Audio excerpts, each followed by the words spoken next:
Selling an intangible service. It's like selling the invisible.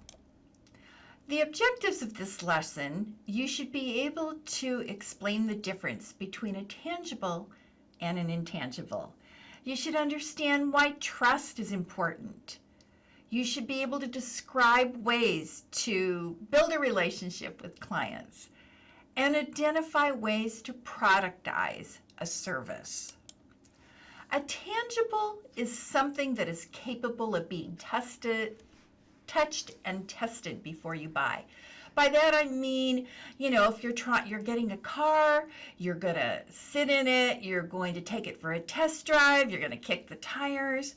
That's a tangible service. An intangible service is not seen. It makes it difficult for clients to value. So what they do have to do is trust you. When they purchase an intangible, it's built on trust.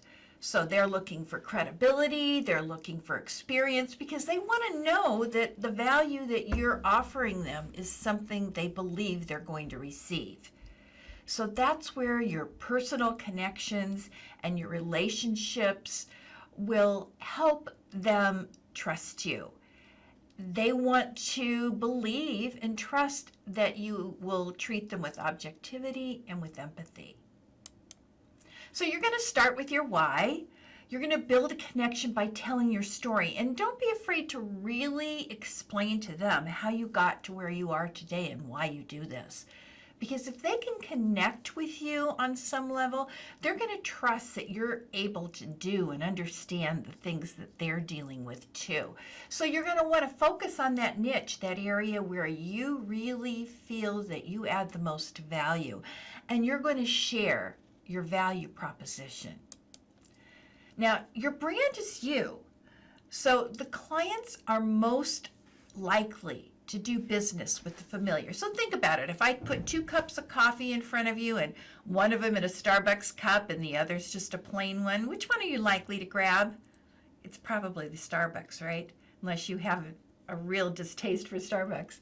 And the same thing with burgers. If I just put 2 wrapped burgers, one of them says In-N-Out Burger on it and the other one doesn't, and they look the same, which one would you gravitate toward? The familiar, the one that you know, because you know what to expect when you take that coffee or that burger. So your branding is what clients need to identify with and needs to be familiar with them. So your advertising needs to reflect that value. And you want to pay careful attention to what you do in your advertising, that everything you project is reflective of the value that you've created about yourself. So you want to make an impression. So details really do matter. And does it reflect your values? So first of all, your dress. You've probably seen that CFP commercial if you watch golf on Sundays or anything else on television on the weekends, where you've seen the CFP board advertise, and they take a disc jockey and dress him up and put him in a suit and put him in front of clients, and then somebody comes in and asks them if they would trust him, and they said, oh, yes. And then they found out he was a disc jockey and really wasn't a CFP. The idea behind that whole commercial is that you do get swayed by what you expect your advisor to look like. So make sure that you look the part. If you're trying to project a certain professional image, your clients expect a suit and tie, that's what they wear to work every day, then you should dress at least that well. Think about going in the doctor's office. You were expecting a doctor with a lab coat. It's the way they identify you. Now, the look of your office, is it neat? Is it organized? Is it tidy? Does it reflect your values? You're trusting somebody with your money. And if they come in and see your office is a mess and the trash cans haven't been emptied, they're going to start thinking about your security. They're going to think about, gee, can't you hire a janitor? And wow, am I uncomfortable here because this isn't what this person projects to be organized and detailed. So again, your office makes an impression. The way your staff answers the phone. Have you ever sat in a waiting room at a doctor's office and you hear somebody that's really rude? Doesn't that put you off?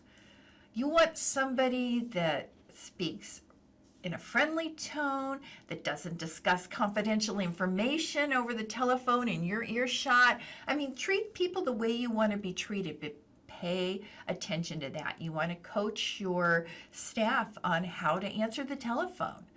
Are the calls promptly returned? And does your website reflect the value and the things that they're hiring you to do, that you're competent in those areas? You want to make a connection with clients. So you want to have touch points. Clients want to see personalization. They want to see photos of you and your staff on their website. They want to be able to connect with you because, again, you're selling them an intangible. So you have to create this value in different ways. So is your website up to date, which means you're with the up to date on the latest things? Is it professionally done? Does it look like you care?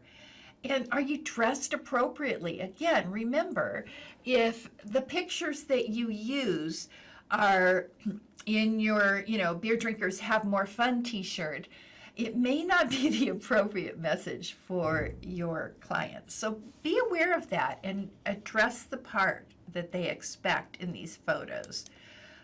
You want to focus on the process, not the product, because again, you don't have a tangible to hand them. So the process becomes the product to your client. You want to involve them in that process. You want to demonstrate how that process provides solutions. And use analogies and stories. They may not remember the technical things you said, but they may remember the story, and they may remember how you got there or how it turned out. So those are ways that you're making that intangible tangible. Solutions, again, what do you specialize in and what sets you apart? What's your passion? And are there any special needs that your market has? Because you want to focus on those. You want them to be comfortable that those solutions that they're looking for are things that you actually do. So your website should reflect it. If your target market is athletes, remember they might want to see sports memorabilia in your office or something that says, okay, I'm familiar with athletes because that's what I specialize in. Maybe I really understand how their contracts work and how sudden money is difficult to manage, and I want to make sure that it's around for you long after your playing days. So those kind of things need to be communicated. And who are your resources? If you're using other resources or special software or whatever it is, the client needs to understand what solutions are being used to get them there. So again, it's if you have two cars and they look the same on the outside until you lift the hood and you find out one's an electric car and one's a gasoline engine. Clients, again, think we look alike. You have to differentiate what you specialize in and why you're different and how that meets their passion. So you're going to productize your services. That could be modular financial planning.